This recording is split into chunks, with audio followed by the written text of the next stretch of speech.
Miarabantsika tsirairay avy indray taty ty alakamisy fa 12 volana Jona ty. Misaotra an'Andriamanitra isika fa mbola manana tombotsoa, tombotaona indray ary tombonandro havelomana ahafahantsika mandray ny famindram-pony mandrakariva. Milohan'ny dirantsika ny amin'ny mofonainana io dia hivavaka isika.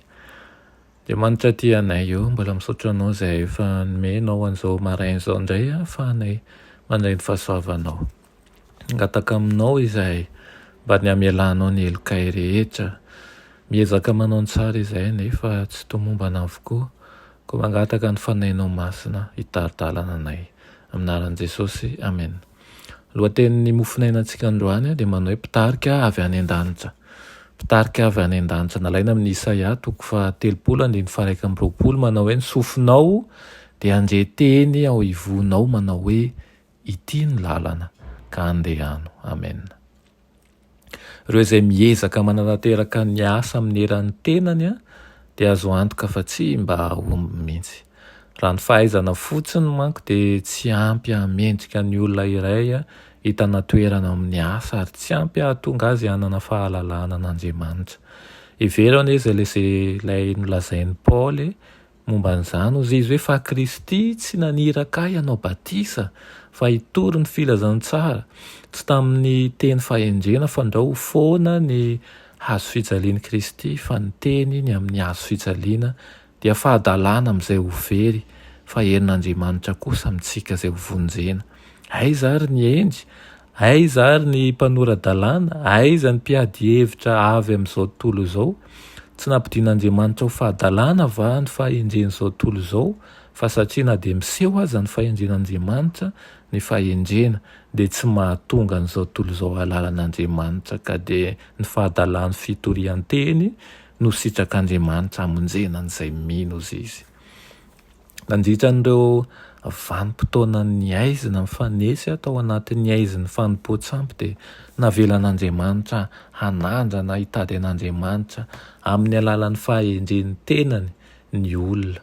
Tsy ny anaporofony tsy akory fa tsy mahay mahafapo azy ny olona fa mba hahitan'ny olona kosa fa ny fahalalana an'Andriamanitra sy Jesosy Kristy zanany dia tsy mety ho azo raha tsy amin'ny alalan'ny fanambaran'ny teniny, amin'ny alalan'ny fanahy masina ihany. Rehefa tonga teto amin'izao tontolo izao Kristy dia efa hita mazava ny vokatr'izany fanandramana izany. Fa ny fahendrena dia tsy nahatonga an'izao tontolo izao halalan'Andriamanitra tokoa. Indraindray tafiditra ao am-piangonana ny fihemorana ary voatosika hiala ao am-pony fahamasinana noho ny afitsika ireo izay tokony ho niara-dia tamin'ilay mpitarika azy avy any an-danitra. Misampina ao anatiny na any ivelany, sofa nandefa mpananatra Andriamanitra mba hampiaiky ny fahotana, mba hampitandrina ny olony amin'ny fihemorany sy hananatra azy amin'ny fahadisoany. Rehefa raisina sy ekena amin'ny fofeny fankasitrahana izany fanehoana sarobidy indrindra ny fitiavan'Andriamanitra zany dia hanome balisama fampahirezana sy hanositra diloilo fifaliana ny tompo. Ary zany indrindra no miangavian'ny tompo aminao mba handraisanao azy eo am-ponao ary ihany koa mba hahafahantsika mandeha mandrakariva amin'ny fahamarinana. Tsy misy vitan'ny herin'ny tena na ny herin'ny fahaizan'ny olona raha ny fikatsahana ny voninahitran'Andriamanitra sy ny famonjem-panahy no lazaina. Aoka handeha amin'ny herin'ny fanahy masina mandrakariva isika ka andohalika angataka izany fanahy masina izany mba hitonga antsika amin'ny lalana tokony aleha, amin'ny fomba fanao mendrika ary ambony fanoloran-tena mandrakariva ao anatintsika. Amen. Raha ny masina tsara indrindra mbola misaotra anao ny amin'izany teninao izany amin'ity maraina ity. Tompo ampianaro fanoloran-tena izay, ampianaro izay mba hanetry tena ihany koa hanampy ny hafa ary hanetry ny izaonay ho eo ambany fiasanao hatrany. Amin'ny anaran'i Jesosy, amen.